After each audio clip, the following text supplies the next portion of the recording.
How are gallstones formed?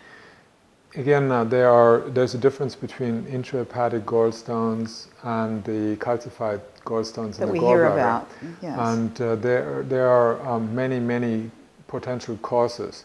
From my experience, I've found that animal proteins are creating the most, from all foods, create the most intrahepatic gallstones.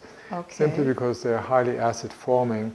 The bile is alkaline, and having damaged proteins, denatured proteins entering the liver, and the liver dumping them into the bile ducts, that can cause coagulation of the bile. So the bile starts clumping, the bits and pieces clumping together, and you create stones. Alcohol. Excessive alcohol consumption creates that. There's a difference between certain types of alcohol. Red wine, one drink a day or every other day or once a week may not be enough to create stones. But if you have regular intake of that, particularly women, they are now shown to be at a risk of breast cancer, or high risk of breast cancer when they have more than one drink a day. So they have a very low capacity. They make more stones than men. They do? Okay. In response to alcohol. Then any kind of medical drug will produce intrahepatic gallstone, because they suppress something. Any medical drug is a suppressant drug, whether it's painkillers, antibiotic, anti-inflammatory drugs, or even over-the-counter stuff like over-the-counter drugs. Tylenol is one of the, now there are studies to show that Tylenol is actually causing liver damage. And so it's a very risky drug. Is because it's over-the-counter, people think, well, it's harmless. Right. If you take it once, you're okay. Twice, maybe. If you take it regularly for the same thing, instead of looking at why is the body having a headache, why do you develop a headache, where is it really coming from, where's the congestion, where's the buildup of toxins, instead of doing that, we take the drug that prevents the body from healing, because the body needs to know, needs to feel the pain in order to deliver the macrophages and other immune cells and cholesterol and other healing hormones and water regulating hormones to the area of congestion. So if you stop that, then that's a no-no. Okay. And the liver is suffering always when you take these kind of drugs. These are chemicals that will end up in the bile ducts, and they are surrounded by bile, which then coagulates the bile. And then the stones are actually necessary to prevent those deadly chemicals from entering the intestines and getting further into this system. So the body is very self-protective. When it does something, it is never a disease. It is always trying to avoid something far worse from happening than is happening. And these, the alcohol, the drugs, the stress.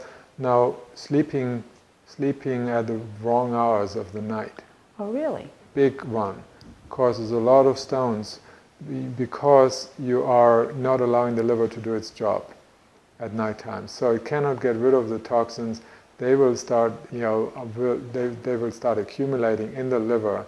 And you will find that after a while, when you don't sleep in your regular hours, you put on a lot of weight. There's a study to show that for every hour you miss, your increased risk for putting on weight is 40%.